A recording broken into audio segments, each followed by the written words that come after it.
But first, here's my take. In policy terms, Joe Biden's presidency has been a resounding success.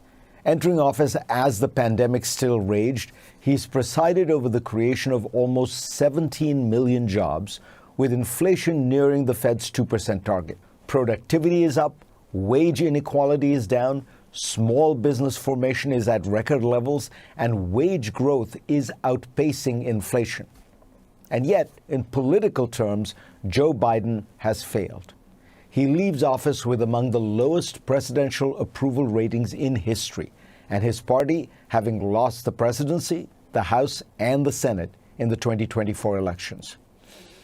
Biden's presidency has been an important test of a powerful theory that has animated Democratic Party elites for almost 2 decades, that the party's shift to more market-friendly economic policy was a mistake, and that the way to win back the working class was to change that orientation.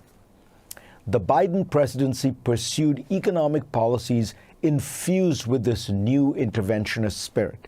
It passed massive infrastructure and climate spending bills explicitly designed to help the non-college educated Americans.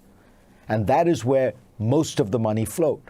Take the Inflation Reduction Act, which is the largest climate-related investment program in American history. Of the $346 billion worth of clean energy investment that had been announced between the law's passage and last March, almost 78% has gone to Republican congressional districts, according to a CNN study of data from the nonpartisan Rhodium Group and MIT. The infrastructure bill has been less lopsided, but much of that spending funds jobs in fields typically seen as working class, like construction. And the CHIPS and Science Act has resulted in a huge spike in manufacturing investment in the country. And yet, Americans without a college degree voted 56% to 43% for Donald Trump against Kamala Harris. That is an increase from 4 years ago in the 2020 election, when they voted 50% to 48% for Trump against Biden. Even places that received mountains of investment haven't moved towards the Democrats. As of March, Texas's 27th congressional district had received the 3rd most funding of any district since the IRA's passage, much of it going to a big new Tesla lithium refinery in Nueces County. Biden lost that county by just 3 points in 2020. In November, Harris lost it by 11.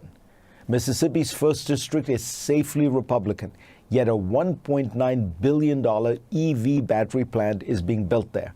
But Marshall County, where the plant will be, swung from Biden +3 to Trump +7 between 2020 and 2024. Ever since Bill Clinton's presidency, Democrats have moved left on economic policy. As Ezra Klein has noted, Obama was to the left of Bill Clinton.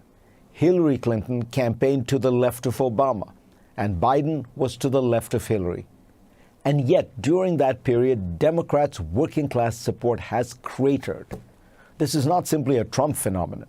In the 2022 midterm elections, when MAGA candidates did badly and Democrats did surprisingly well overall, Democrats lost white, non-college educated voters by 34 points nationally in House elections, 10 points worse than in 2018. Joe Biden keeps touting his pro-union credentials, but is increasingly speaking of a bygone era. In 2023, only 6% of private sector workers belong to a union. In a perceptive essay in The Atlantic, Jonathan Chait notes that Democratic activists and intellectuals have tried to explain away the failure of post-neoliberal policies with various justifications that strain credulity. Despite being the biggest burst of federal spending in 50 years, some argue it wasn't big enough. Others point to Kamala Harris's small and hesitant moves to the center on a few issues, still others to Biden's age and lack of communication skills. None wish to consider, as Chait writes, that the post-neoliberal theory of politics was wrong all along. There is an alternative theory that I would propose. Ever since the Democratic Party embraced civil rights in the 1960s, it has slowly been losing the votes of the white working class, largely on issues related to race, identity, and culture. This shift accelerated over the last 20 years as the party moved further left on social and cultural issues. The two successful Democratic presidents of the last 60 years, Bill Clinton and Barack Obama, pursued market-friendly economic policies, but recognized that the average democratically inclined voter was culturally more centrist than party activists and elites. Biden campaigned as a centrist, but moved sharply left on a host of these issues, from immigration to DEI to transgender rights.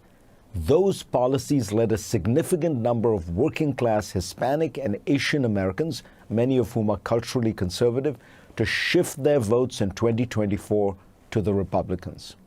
Democrats have many electoral advantages.